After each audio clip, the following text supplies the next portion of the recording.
Good morning, parish orphans and retrogrades.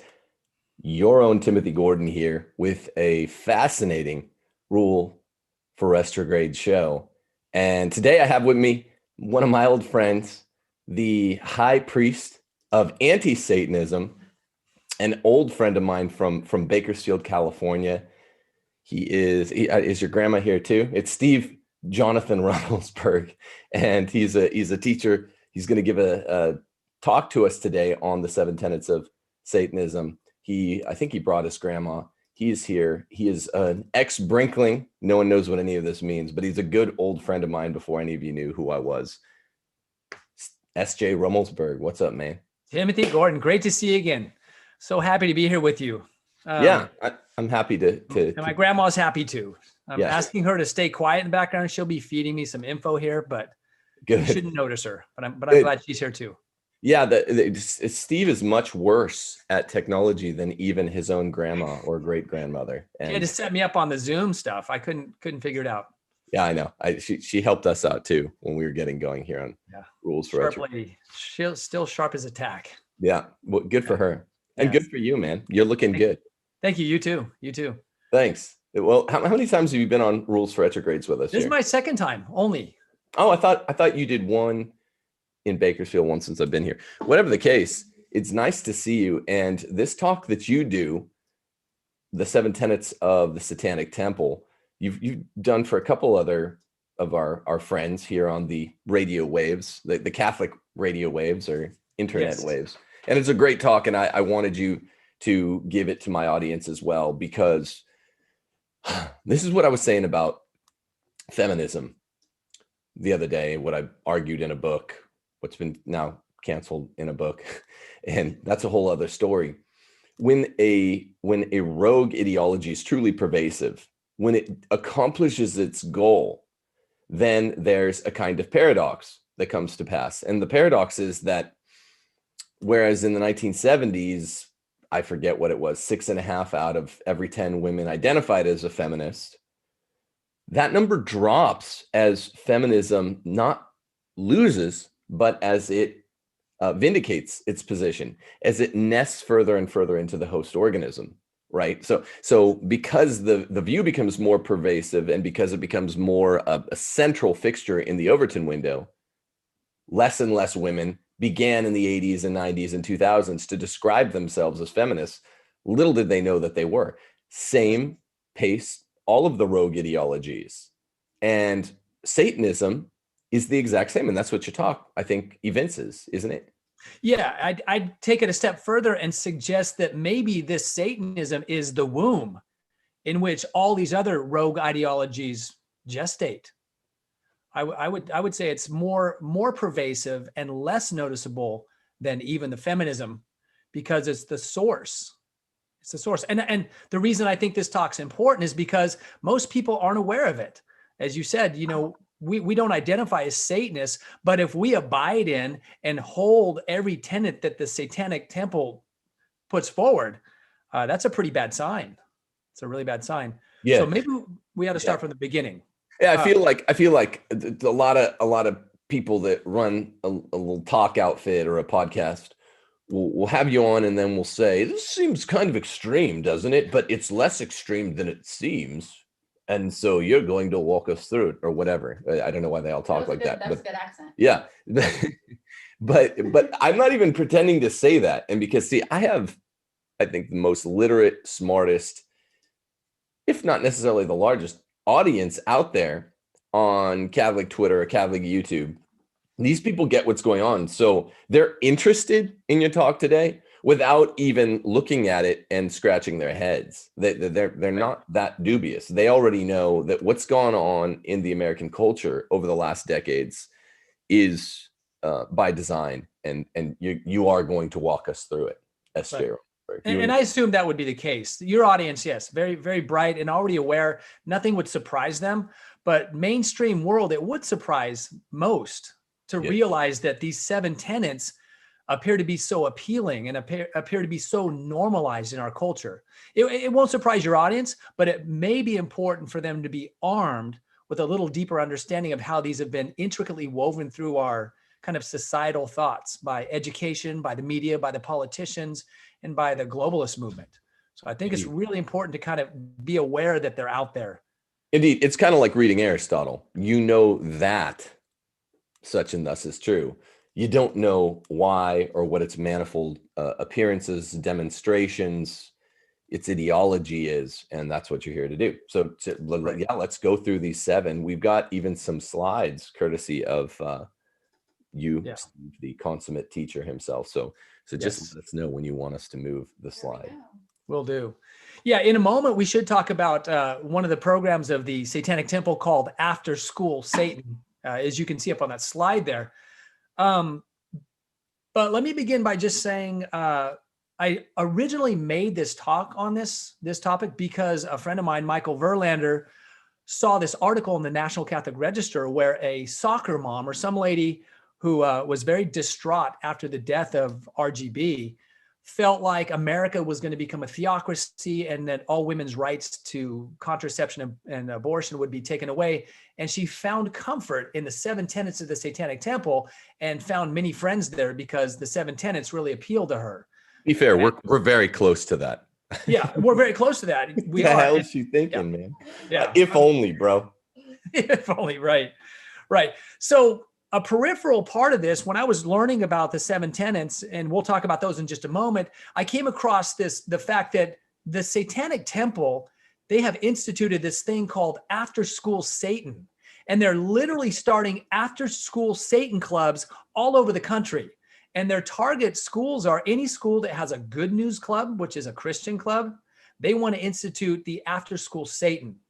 And the reason I think this is just astounding is that it's just unbelievably brash, but worse is that they put forward their agenda. And I want to read it to you because kind of I guess it's their mission statement or maybe their elevator speech for why After School Satan's so important. And I'm going to read it and then I'm going to tell you why I think it's so important.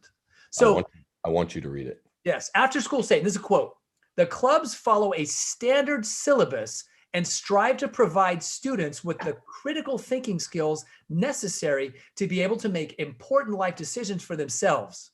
They emphasize a scientific and rationalist, non-superstitious worldview and oppose indoctrination into other worldly belief systems. It's critical that children understand that there are multiple perspectives on all issues and that they have a choice in how they think. Satan is just a metaphorical construct intended to represent the rejection of all forms of tyranny over the human mind. Hold on. Can we go back to that other slide, Steph? Okay. This is the high priest of anti-superstition club. I mean, yes. Look at the logo. Quite right. The anti-superstition club. I just it's hilarious. It's easy for me to take seriously intellectually. I don't know about you. Yeah. What's remarkable about this, and one of the reasons I think it's so important to consider this, is that first of all, it's pretty darn close to the public schools. Yeah. There's very little in this that you wouldn't find propagated by the modern public school. Yeah. I know that because I've been teaching for 31 years. But also in here is something really, there are several really important points to know about the Satanic Temple and Satanism that will help explain the 7 tenets, because the 7 tenets on their face really might appear to people to be okay. I know they won't appear to your audience to be okay, but most people I come across, they think it's just fine. Yeah. So first, right out of the gate, they mention critical thinking skills, and we ought to identify what that means here and in the public schools. And in a nutshell, and we can't go into this now, but in a nutshell, critical thinking skills has been made subjective and material by Benjamin Bloom's taxonomies. Modern school methodology is pretty much purely subjective and materialistic and quantifiable. And this is hugely problematic if anyone knows anything about what we might think of as thinking skills or intellection. That's the first point. And the second point you see right there, it's important to make life decisions for themselves. That's a very tricky thing to say, almost as if to say, without guidance from tradition or from teachers or from anything, even though they're asserting that the Satanic Temple is the authority here, but the authority that tells you to make decisions for yourselves is telling you to make that decision. So that gets really confusing too. But even more important is they emphasize a scientific and rationalistic, non-superstitious worldview, right? And they oppose indoctrination into otherworldly belief systems. This is a very direct way of saying they reject a supernatural worldview, meaning they are de facto materialists. Okay? That's yeah. Without a doubt. I mean, can I just take you back half a point, Steve, yes, to take me back. the point about the fixation on self?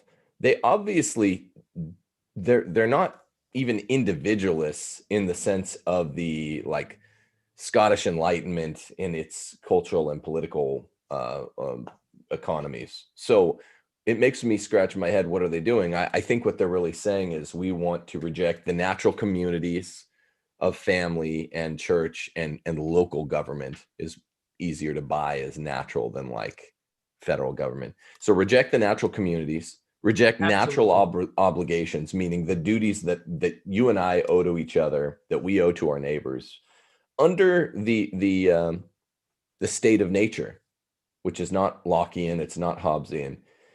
And reject the natural law, 3 prongs of the natural law. That's what I take, because all of our duties that we owe to one another and the duties that we owe even to ourselves arise from nature. So it's funny that they make this claim, and out the other side of their mouth, they claim to be anti-superstitionist, which I always say far left liberalism, now just mainstream leftism, is a rejection of nature. And to me, that's what's superstitious. So I return I'd put some top spin and return that volley over the net at them, but they're not here, so they're not going to play tennis with me.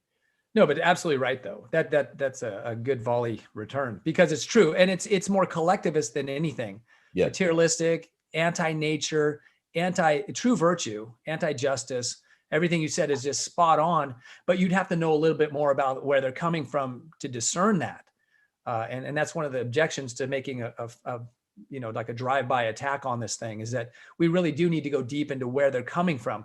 And you can see it here, but it's worth digging deeper. If you look into a few interactions the Satanic Temple has with the public, all that's fleshed out very, very clearly, exactly as you said, Tim. So yeah, it does reject any natural community and promotes subjective self-reference as participation in the demonic collective. It's really strange. Yes. So that's number 1. Do we have a numero due? Yes, we do. That might have been number 1, 2, and 3. Just a few points in there that will help us understand the 7 tenets. But it's critical that children understand there's multiple perspectives on all issues. This is a rejection of many, many things. Most importantly, the objective nature of truth. Right. Right. Absolutely. I mean, because it's very true to say there's multiple perspectives, but what they're getting at goes beyond just that. There are multiple perspectives, and they stop short of saying, even if there is one objective truth, they wouldn't say that, right? Because they have a choice in how they think. Almost as if to say that your perspective depends on how you think. And this too will be borne out in the 7 tenets. I hope that we can be able to see that. Does that make sense? Of course. Yeah. Perspectivalism. It's just relativism. Yeah. Just relativism. And then Satan is just a metaphor. It's a construct that they use to represent the rejection of all forms of tyranny over the human mind. This is really important, because in the Satanic Temple, they say that there is no supernatural and that Satan's not even real, which I think is fascinating and really important to get. So there is nothing supernatural in this worldview. Well, what's most interesting though, and really ingenious on the opposite side, on their side of things, is the simple fact that the ones at the top, the elites running culture, running the institutions after they stormed the 7 institutions of Western culture, they don't believe this. That they do not believe this, that Satan is just a metaphorical construct. And how do we know? I mean, look at the WikiLeaks dump. Look at cooking and all that from 2016. Those are private email dumps. Those are private parties, private events. Look at Marina Abramovich.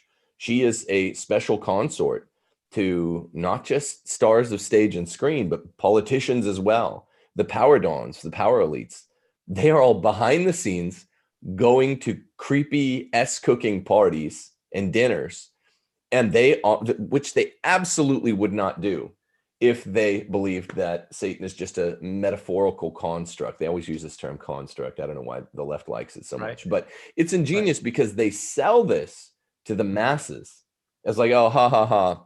We want you to say these certain things. We want you to call yourselves Satanists, right? Because that's, I guess, in the supernatural algorithm, that's enough to get all of the masses in hot water, as long as they call themselves Satanists.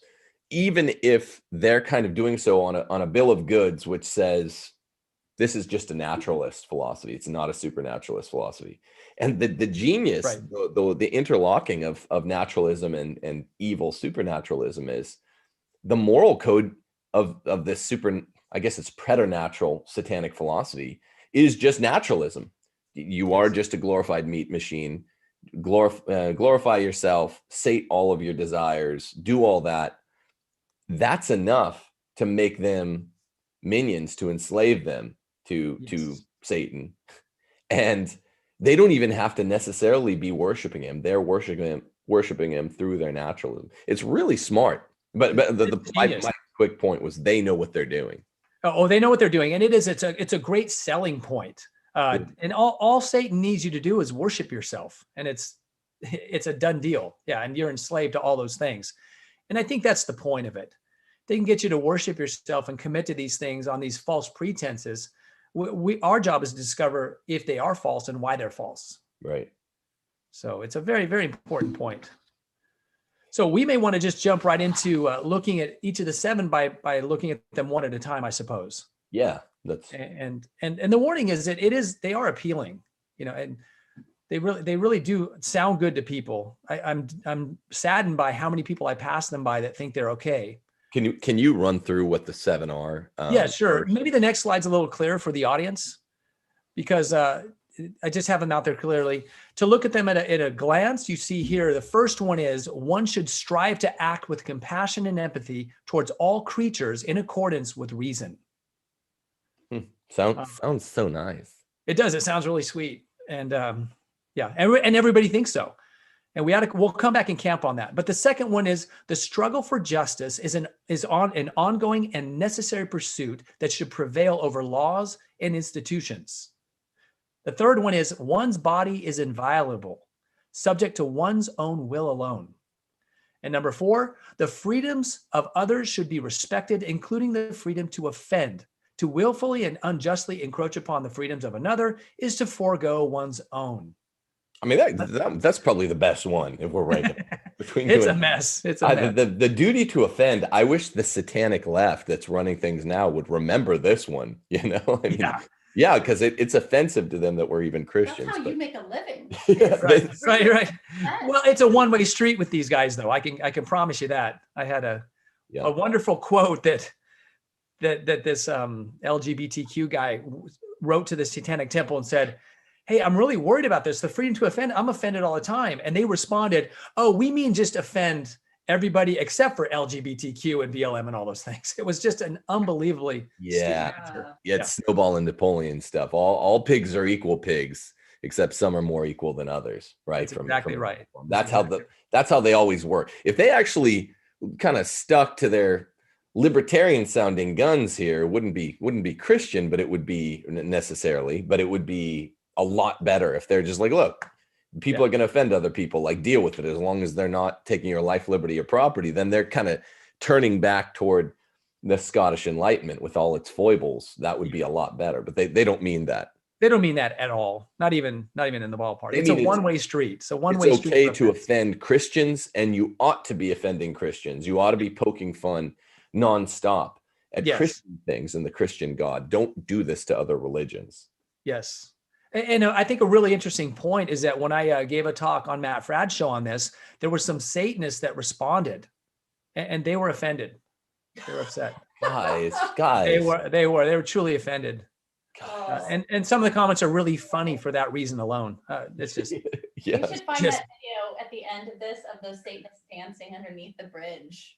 like where they're like the techno Satanists. Oh, Just yeah. to end on a high note. Yeah, it's good to go out on a high note, Yeah. but we should get their screen names and yes. and poke a little fun at them one by one. Okay, Yeah. so we're Well, on- a serious talk on this appears to be offending them or poking fun, but it's a tough road to hoe. I'll It tell is you. the ultimate form of LARPing. I mean, I make fun of fellow traditional minded Catholics that get just a little bit too into the Crusader imagery and really a little bit too into it, as much of it at all, as much as the Crusades were based, right? They were dope. I love the Crusades, but like, come on, like, I don't really want a coat of armor. Some of these guys are out there purchasing on eBay coats of armor and dressing themselves in it. That's obviously, nerdy, and it makes their friends question whether they ought to continue the relationships. But to be a Satanist is not only super LARPy, but it's obviously, I mean, Satan's not your friend. If you're wearing a cape in the middle of the day, Right. stop. Right. Take a look at yourself. If Yeah. you're a man wearing eyeliner, Yes. reconsider your choices. Right. Yeah. Yeah. That it's not good. Okay, sorry. I think we're on 5. If I had to be weird, I'd choose the Crusader over the Satanist. Well, of Right. course, Yeah. that goes without saying. That's one of those. Yes. People don't write that in the comment. Be a Crusader and crush the head of the snake. But I mean, really, just be like a normal, well-adjusted guy who plays sports and Yeah. glorifies Jesus and wants to crush the head of the snake with their basketball or football or something. Yes. The best, Yeah. For your skateboard. says I. Exactly right. Exactly right. Sounded So the like fifth, it did, but yes. yeah, the fifth one, or your snowboard. I went snowboarding yesterday. Okay. I know. Beliefs should conform to one's best scientific understanding of the world. One should take care never to distort scientific facts to fit one's beliefs. And then number 6. Wait, people do you think that this video is going to get taken off of YouTube for you saying number 5? I mean, the funny thing is, like, you hearing all men out there who think they can have a baby? Can you reread number 5 real quick, Steve? Yes. Beliefs should conform to one's best scientific understanding of the world. One should take care never to distort scientific facts to fit into one's belief.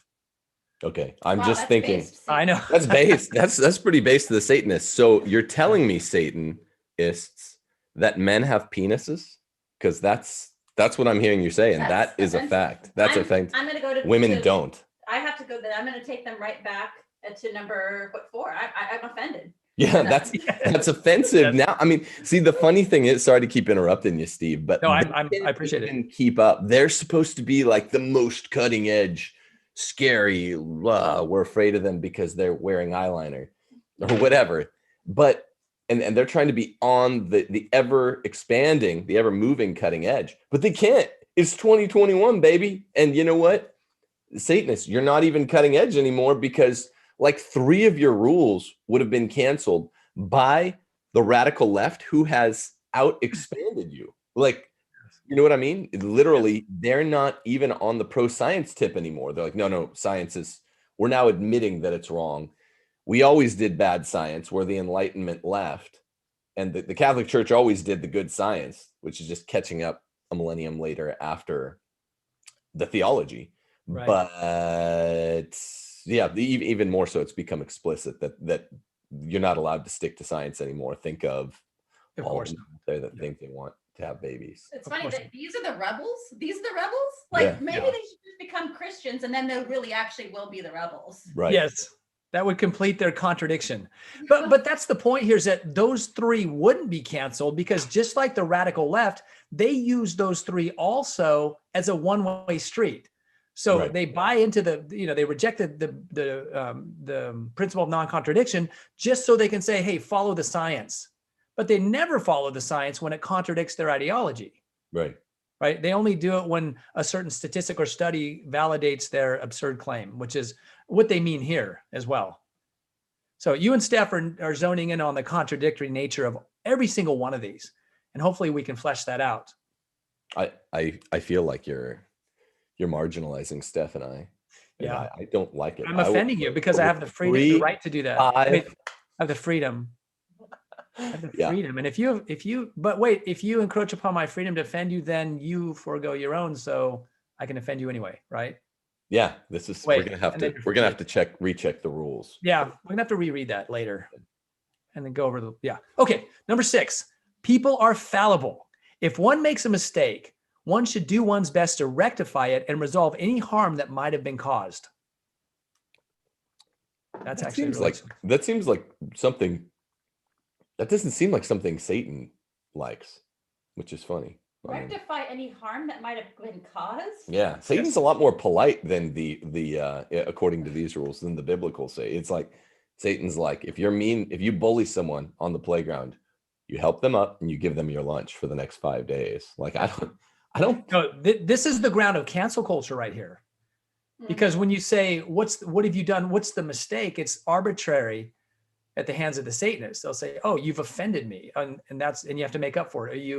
You're a racist or a homophobe or whatever it is. It's so arbitrary, and it must be self-referential that's the ground of cancel culture. True. So, yeah. And it does look sweet. It looks really nice. Okay, number 7. Every tenet is a guiding principle designed to inspire nobility in action and thought. The spirit of compassion, wisdom, and justice should always prevail over the written or spoken word. Bizarro. Yeah, that one's just kind of boring. But Yeah. What we should do is maybe run through. You started on 1, right? Run through them real quick.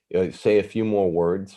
Yeah. We didn't spend any time on him. You should give a little detail on 2 through 7, but we should take questions at the end of this from yes, people that are definitely, because they like to ask questions. Good.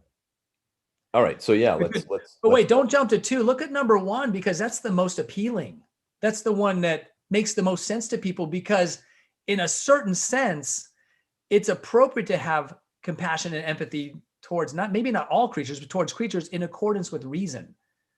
That standing by itself would seem to make sense. But when you look at the fact that the Satanic Temple is relativistic, subjectivist, anti-nature, and naturalist as well, materialistic, you have to ask, well, what does reason mean?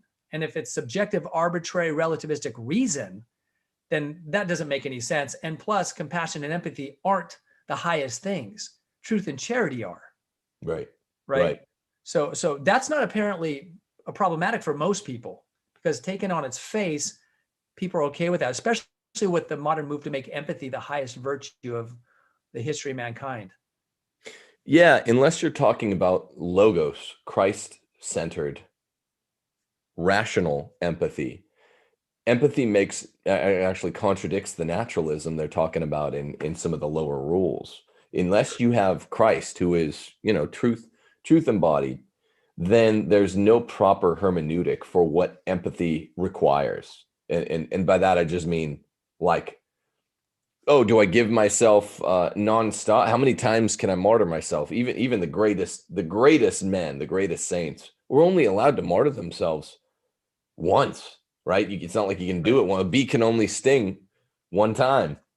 After that, you're martyred. You're no longer there. And this requires the exercise of prudence, and this requires the exercise of grace, and admixture of supernatural and natural virtues. So it doesn't. Again, we could go on all day pointing out the contradictions in these things, but this isn't so much as a contradiction, just a tension that inheres within saying empathy. You really need a grace infused natural virtue to tell you even who's a worthy beneficiary for your empathy, because it's not everyone. No, and all creatures is ridiculous too. It's certainly not true.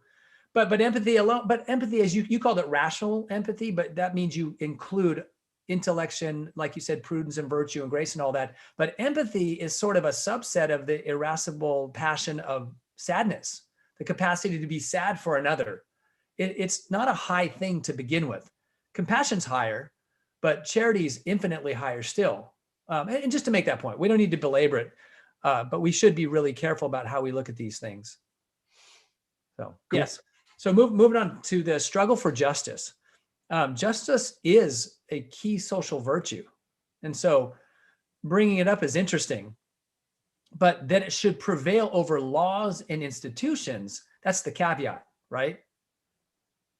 Right. Yeah. Justice is the metric by which we measure laws and institutions. Natural justice. It is the kingly virtue, according to Aristotle and St. Thomas, and Right. it is literally just the measuring stick. It's giving to each his due. Right. And so when they set it against Yeah. laws and institutions, it just shows that this is just ignorance. It's a lack of education in Yes, classical education and things like that. for sure. And it implies that there is that there's that fight between laws and institutions and justice itself, when laws and institutions are the manifestation of justice, right? Right, And right. it sets up a false enmity there. Yeah. It doesn't exist. And plus, it also says that justice is changing and evolving and ever morphing into whatever it is they want it to be, right? Right. So that one's pretty obvious too. The next one for us, for this audience especially, is super easy to see what's wrong with it. One's body is inviolable. You know, the idea you subject to your own will, that's the ground for justifying abortion and contraception. And that probably needs no explanation. Except for the fact that it's stuck there right in the middle. And that is the sacramental, the anti-sacramental at the heart of Satanism, historically, biblically, even apocryphally, in the apocryphal texts of, whatever, those that didn't make it into the Old Testament, Kabbalah and all that stuff, child sacrifice. They have to keep it going. So even though abortion is a booming industry that goes well for them, we are just absolutely, crimson red, stained up to our elbows in the blood of the young in this country, which has turned from Christian principles to Masonic ones. Yes. They want a little reminder. I'd imagine that. Plus they wanted to be able to count to 7 because it's Christian completeness and all that. But yeah. You probably don't have to say much more aside from No, probably not. child sacrifice, child killing is always at the center of what they do. It keeps them going. Yes. Yes. And I imagine this also goes into transgenderism and all those other sexual aberration type things as well. I imagine that. So number 4, the freedoms of others should be respected, including the freedom to offend, to willfully and unjustly encroach upon the freedoms of another, to forego one's own. This is really interesting because you have to ask, well, by what standard does one lose his own freedom? Right? So when one loses his freedom and the other's free to offend or not offend, and they've lost their freedom, who's the judge here? Who's the arbiter of what's unjustly encroached? You follow? Yeah, it's interesting they don't ever designate. It's such a circle, right? And what it ends up being is the mob rule on the left, of course, but it's very unclear from reading this, because I think every bit of it would sound good to somebody who hasn't really thought about things too deeply. Yeah, well, you're talking about the American public, right? Yes, the American public would hear that and say, yeah, that sounds about right. Dude. Yeah. Yeah, gullible and sort of unformed, but believes they've been supremely formed by the modern school. So yeah, that's hugely problematic. The 5th one, and we talked about the scientism of the 5th one. That's intimating right there that science changes, of course, which it does. If you read Scientific Revolutions by Kuhn, you can see they're saying conform to the science of the day. And of course, the next day it'll change. And I would think that would be hugely problematic, but it's a real emblematic of their relativism and how things, and it's manipulating as well. But it beholds itself to scientism. See, well, I take a different view on that. I think it's susceptible of a different interpretation. What do you think? There are scientific precepts. Well, there are no scientific precepts. There are scientific theorems that have been more or less proven, and all of the ones that have been more or less proven a posteriori, not a priori. Such a thing isn't possible for science, which is the lowest of all kind of the disciplines, because you test it quia demonstrations are they aspire for quia demonstrations. Right. You can never reason from principles, but all of the a posteriori proofs of science that are fixed and not changing anymore demonstrate what theology, the queen of the sciences, could demonstrate in more than just a quia demonstration. Right. 2,000 years ago, 1,500 years ago, the postulates of St. Augustine, St. Thomas, the doctors of the church. Right. So those aspects of science, which actually won't be thrown into disrepute, are the ones that they're the quickest to violate. Think of, Mendelian genetics, or even the kind of, soft proofs of Roman Catholic theology, like, the Big Bang or quantum mechanics that were literally like in Soviet Russia and in China. If you were a scientist, you affirmed these to the cost of your own head. You'd have your head taken if you did so. Why? Stalin said so. This science proves Roman Catholic theology is correct. I mean, he literally in his own words. So there are fixed aspects of science where the science just gets to the party way late, and it ends up affirming a posteriori what Catholic theology and philosophy have been affirming for over 1,000 years a priori. So those are the first ones that go on the chopping block, because then all of a sudden, well, science is with Roman Catholic theology, the one true faith. So that's why they're going to say scientifically now, maybe a man can have a baby. Yes. Yes, they are. And that's quite right. So if you look at this, they're elevating material science to the highest way of knowing, when really they're also making the material science beholden to their agenda. Yeah. Not your own beliefs, but the Satanic Temple's beliefs guide what you should and should not take from the quote unquote science.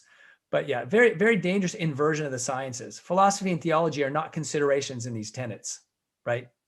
Exactly. And that's important to know. So, all right, the second to last one, if people are fallible, one makes a mistake, he should do one's best to rectify it and resolve harm that might have been caused. That would seem reasonable if they weren't talking about insane things already. So that's a very, very dangerous one. We should always make preparations for mistakes. What? Yeah, I'm sorry. What's the vested, codified heteropraxy? What did they bake into that one, and what did they get out of it later? I think you said earlier. Because that sounds pretty good. Yeah, right. It's the justification for cancel culture. I was saying, yeah, because when we say we're fallible and we talk about the kind of mistakes people make, we know as Catholics that when you sin, that's a mistake. Right. This Satanic Temple promotes sin. So that's not the standard of mistakes. They promote illogic untruths. They promote narcissism. They actually promote psychopathy. This is a formation in becoming a psychopath. And so when this formation in psychopathy says you make a mistake, ask a psychopath what mistake you're making, and you're going to get a very different answer than you would from Jesus. Right? Yeah, he'll be like, well, your first mistake is you don't think the world is out to get you. You're nuts. Right. So it's hugely problematic. If something like this were something this could be biblical, Christ says, if you make a mistake, go to confession, reconcile with truth, and repent of your sins. That's a beautiful thing. And this is sort of the satanic version of that. Yeah. So I think it meets a psychological need. If you don't think your sandwich is talking to you, seek help. Weirdo. Yes. It's so arbitrary, so hugely problematic. And I think the modern world would fall for that. That's sort of the thing they say in the public schools. Yeah. They have those arbitrary rules. And when you get in trouble, you're either suspended or kicked out. And we've seen it in news items with things like, you wore the wrong t-shirt. You better make up for that. These kinds of things. So the last one, this one's tricky. Every tenet is a guiding principle designed to inspire nobility in action and thought. The spirit of compassion, wisdom, and justice should always prevail over the written and spoken word. There's a lot of good words in there. You thought that was the most boring, but it kind of closes the show. Yeah, it's kind of the hortatory provision, sort of like the most hortatory of all the Bill of Rights. My favorite, Amendment 10, which pretty much just says states' rights and subsidiarity is cool, but it doesn't invoke the American citizen to do anything. It doesn't protect any specific state's right against federal incursion the way all the other Bill of Rights do, aside from arguably 9. So it's kind of like the equivalent of that, where it's just saying noble ideas are great, hortatory, whereas they're not telling the Satanists to go out and do anything like the other 6. That's all I meant. Right. But what's interesting is that they claim that all the tenets are guiding principles, but you can see in those guiding principles, so-called, that compassion is violated with cancel culture stuff, wisdom is violated, and justice is violated. And the idea that they take them over the written and spoken word, I think that's an allusion to the logos or the scriptures, to Christ himself. Okay, you think it was specific written word. That makes sense. I'm thinking that's the implication, and I don't know that anyone who's in the Satanic Temple would read it that way. They would be a materialist and just say, oh, any written or spoken word. So if we've codified laws, these principles should supersede them, which means we change the laws or whatever. But I think Satan would intend for it to be, take what we've come together to be above the scriptures and Christ himself. I think so. Steve, what if someone told you, I'm not superstitious, but I'm a little stitious? What would you say? I wouldn't even know how to answer that. It's a Michael Scott quote. Yeah. That's good. Michael Scott quote. I was even thinking like the Dwight Schrute, like, know your rules. You've got to know your rules. If you don't, you'll be eaten in your sleep. I like that. We probably have that in After School Satan for nap time. Yeah. I'm pretty sure right after snack time, we do that song and sleep. I did the Marxism, a show on the Marxism of public education yesterday. I just saw that. I can't wait to see the whole show. Yeah. Good dude. Epic Times, Alex Newman. And he brought a Protestant perspective to bear on the whole issue. But they agree, like, public education is satanic. Public education is the locus in quo, where you instantiate and then enforce these rules. And I mean, look, again, they sound just like the sort of well-executed play of the left, set of plays of the left, playbook, I guess, is what a set of plays is. Okay, so let's do this. These are really good. We're going to favor in the Q&A any of you Volksen out there who have a specific question on any one of the rules, because specific is more noble than the general. Then we'll go to general rules. But first, a couple quick words. I've been trying to fit these plugs into every show. First off, go to timothyjgordon.com, click enroll, because we have 2 new spring classes beginning on April the 15th on Thursday nights. One is a repeat course, the church history course. Ask any of the people that have taken it. Go look at the testimonials online. It's changing people's lives just to be able to know the real history of Europe and the real history of the church. It helps people to contextualize the crisis in the church and the world and the culture right now better. The other course, if you click enroll on timothyjgordon.com, that you can take April the 15th, that's coming up for the first time, is a Rules for Retrogrades course. We're going through the 40 rules of our book. Community organizing from the right is really what you will learn. 4 rules per class. That's just a quick one. 10-week class. That'll be out before the summer starts fully, and it's a cheaper class. But do that, because this is a proactive way to equip yourself now with what you need to be equipped against the onslaught. The onslaught has begun. Secondly, a major way you can equip yourself through internet means alone is go to Real Estate for Life and tell them Tim sent you. I'm a big advocate of subsidiarity, which means get to a red state. And it's hard to do. It took us a couple years to get here. We'd been planning to do it. And then Providence stepped in, and I got canceled in California, and it worked out really well. Not everyone has the same situation. Actually, no 2 men do. But if you do use a common feature like an internet helper, then go to Real Estate for Life, because they're all good Christians who are pro-life, who will help you get to a great state like Mississippi or Alabama or Oklahoma or something like that. So go to realestateforlife.com, tell them Tim sent you. It's a huge part of our project here. nullification, states' rights, balkanization. That's the way forward. This is the Excellent. way. I'll go there when I move to Texas, Tim. Right. No, Texas will do. It'll do well enough. It'll have to do for now. Hey, before we take questions, we might want to look at these 4 bumper stickers just to get a little deeper feeling for the reasoning of the Satanic Temple. Yeah. They're huge supporters of abortion, so much so that they make the claim that abortions save lives. Wow. That's an amazing claim, right? They point out that pregnancy complications are the 6th most common cause of death among women ages 20 to 34. It's unbelievable. And as you see below that second one, wow. What is it? I can't. Amazing. Look at the second one down there. Religious abortion ritual averts many state restrictions. Yeah. Oh yeah, because it is religion. Well, all abortions are religion. Hear these. They are. Yes. Satanism. Yes. And this is amazing reasoning at the top, not a cake, not a baby. That's materialism at its best, right? Right. And Right. then the wonderful Nazi appeal. Oh, if only we could have aborted Adolf Hitler, this world would be so much better. Why is she It's holding just- him like that? What did he have a mustache? He had that mustache as a baby? That's not Yeah. even historically accurate. I'm surprised going to he's check got on that fact. I don't There's know. no way he had I've that. seen pictures. I think he did look like that as an infant. And that's his mother for sure, right?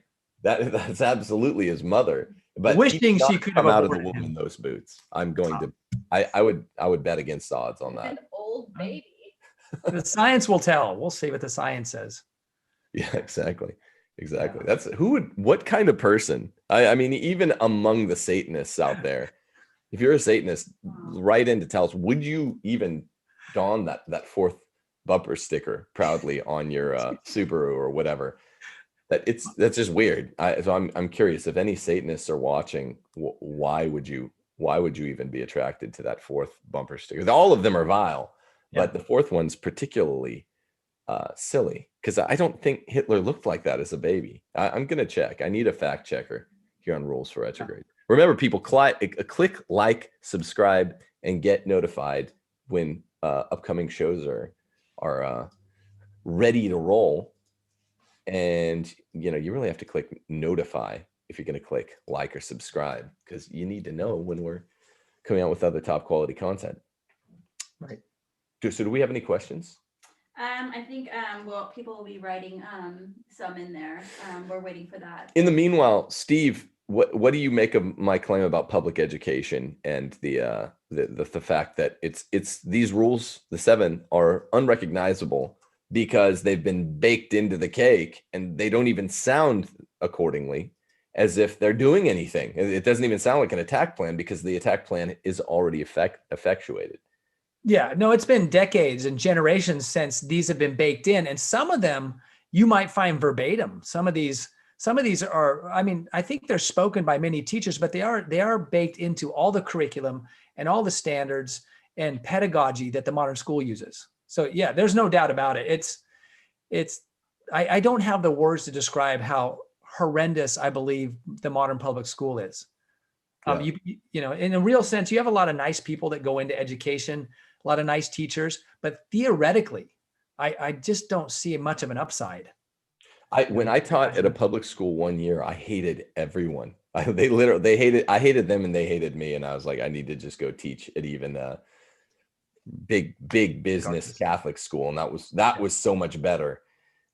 Even though it wasn't like the little Robo Faithful Catholic Academy I moved to, the people that I taught with at public school were just losers. I mean, all of them. I was like there was like 300 teachers on staff, and I was the only one that was not. I was one of 2 guys that wasn't in the teachers union, and so I'd always get into it with this little emigre from Ireland who's like, I don't know why you don't like the teachers union. And I was like, well, do you have some time? I'll tell you. But they would try to like bang down my door. They really wanted me to join the teachers union. And I was like, 1, you guys are losers. And number 2, obviously, this would be subsidizing everything that I stand against. Public schools are for Satan. Right. So I would always remark how new teachers would come onto campus, maybe bright-eyed and bushy-tailed, and they've already been destroyed by college and their own public schooling. But Right. they do come in noble sometimes, and they go to the teachers' lounge, and within a year, there is activist as every other teacher. I mean, it just chews people up.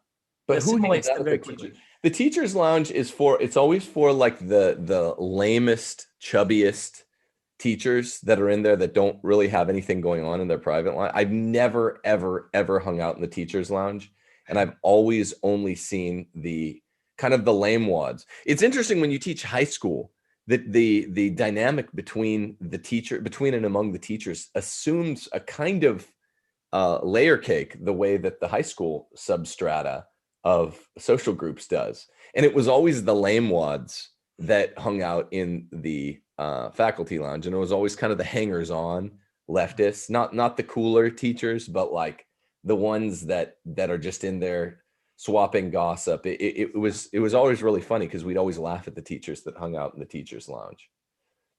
The complainers, basically. I mean, it was nonstop gossip and complaining, from what I remember. That's exactly what it is. Yeah. I'm at an unbelievable public school right now. You probably wouldn't believe it, but we have an honest mission and vision. And we are really, I think, theoretically, we're diametrically opposed to what the modern public schools do. Our first core value is to restore America's heritage, to be honest about history, and to tell the truth about our past. That's a good core value. And we have public and private virtue that's up front. And we mean the virtues. We don't mean the modern virtue signaling. We mean the cardinal virtues. So our public charter school, John Adams Academy, is actually really an amazing place. And it's an oasis. It's in the middle of, all the chaos, but it's shockingly beautiful there, and it attracts good souls. So we don't have that teacher lounge issue I've had my whole life. Well, we go to the lounge and we talk about original source documents. We talk about real history. We talk about philosophy. We study logic. It's incredible what we're doing. And we use, we don't like textbooks. We don't use the textbooks. We use primary sources and primary documents. It's amazing. So just to put that out there, I mean, it's maybe 99.9% absolutely destroyed, but there have to be a few oases out there. And I'm lucky I'm one of them. Mail your kids to Steve Rummelsberg's school. Mail them in. We'll take them. So, no, it's package them carefully. Yes. Use bubble wrap, please. Yeah. They don't really do that. You can't joke about this after the Wayfair thing. It's like that I didn't mean it. Yeah, I was kidding. That would be creepy. And it's a show on Satanism, and so it's appropriate that the Wayfair thing came up. Don't actually do that, but it is a kind of Aristotelian in its scope, right? Yes. Yeah, it is. And we're rewriting our founding documents to align even more deeply with Aristotelian thought and traditional philosophy. It's extraordinary. Are you allowed to rewrite founding documents? We're rewriting the Declaration of Independence. I'm sorry, we're not rewriting them. We're elucidating them. So we have our core values, and we're amending them. We're putting meat on the bones. It's a great skeleton. There was never a need for changing them. We're not changing them. We're rewriting them to elucidate a formation program that will make more sense. And yes, we're Aristotelian. They're open to the wisdom of Thomas. They're open to Plato. They're open to all the great philosophers. Cicero. It's wonderful. Beautiful.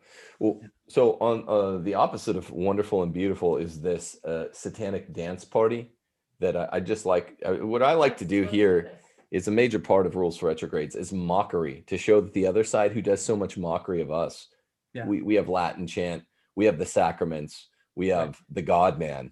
That's all we need. We have the saints. We have the beautiful Mother of God, the portrait of what men and women were created to be. How do you mock that? On the other side, this is what they have. They have satanic dance parties. They're nerds. Just talking about. So angry nerds. Feast thine eyes upon Oh my this. goodness. Oh my goodness. Nothing embarrassing about that. Oh, where have all the bullies gone? Look at that. Oh my. Look at that. All right. Wonderful. Well, yeah, that's perfect. Do we have any questions? Let's see.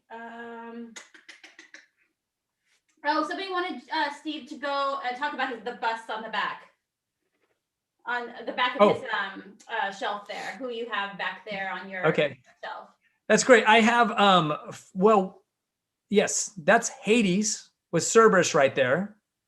And that's Poseidon on the bottom side. And I have those two statues because I traditionally teach Greek mythology. And so I had those statues up in my classroom, and a reminder of things. So yeah, kind of appropriate. I saw those back then. I thought, yeah, that's really appropriate for today, having Hades back there. I was going to say, oh, this is a great coincidence. It's a show on Hades or the denizens of Hades. So Right. That's right. So I thought that was oddly appropriate. And then of course the other two guys are Socrates and Aristotle back there behind me. Too. Yeah. The great philosophers. Yeah. So good question. Yeah. A little bit implicating there. I don't see very many questions here, so I think we're Usually when we open up questions, which I don't do every live stream, it's like we don't even know which ones to pick because there's so many. I guess You must be speechless. Yeah, you just made it completely clear, completely lucid. Well, thanks, Steve. This has been fun. And yeah, before we go, let me mention I did make a talk, and I sent you guys a link. If you could post it, Sure. I go into quite a bit more detail about each tenet, and I think it's much clearer. I think we're able to touch the surface here. So if that link is available, people could watch an hour-long talk on that and the fact that these are psychopathic and why. The Satanists took particular offense to that charge that this is a cultivation in becoming a psychopath, which it is. And I explain that in there. And I think, and then I talk about the proper responses, of course, the spiritual combat, to put on the armor of God and to put on the mind of Christ and to realize that our enemies are really the powers and principalities. So. Beautiful. Yeah, we'll link that. It's a really good talk that he gives. So I encourage all retrogrades and parish orphans out there to go check out Steve's talk in more depth if this one interested you. And it's relevant because dark times are ours. The darkling leaders are our leaders, which is why we're parish orphans. We really don't have strong leadership, culture, politics, or church. And we're looking for them. It's like those words from Lord of the Rings: the West, scattered, divided, leaderless. The only ones that are not outright, vicious, aggressive zealots are, generally speaking, kind of quiet cowards. And we're waiting in the West here, us chauvinists of Western civilization, for new leaders to emerge. And that is why education is important. But it's so hard to do at the en masse level. And that's what we're trying to do a little bit in our corner of the internet. And that's what, great teachers like Steve are still out there doing. And you can get my stuff online now. Steve's still an in-person teacher. But whatever the case, you have to acknowledge as a reasonable Christian listener, Protestant or Catholic, that these rules have been effectuated, kind of like when we talk about, the rules for radicals by Saul Alinsky. They sound less wacky simply because they've been put into place very efficaciously. And now, their goal, their telos, what they set out to design, is a fait accompli. It's a done deal. It's the same with all of the rogue ideologies, including feminism. And they all are part and parcel of this broader scheme that you spoke about today, Steve. But I really appreciate your time, and it's been great fun having you. And I hope Same time. I love the work you guys are doing. So good to see you and Steph. Thanks, man. And thanks for having me on. Good to see you too. All right. God bless you guys. Deus Volt. Stay tuned. We have Jimmy Aiken coming on the show on Friday. We're going to do our Protestant Pepper Me with Questions apologetic show on Thursday. And we're going to have some exciting guests for you next week as well. Stay tuned for that. God bless you. And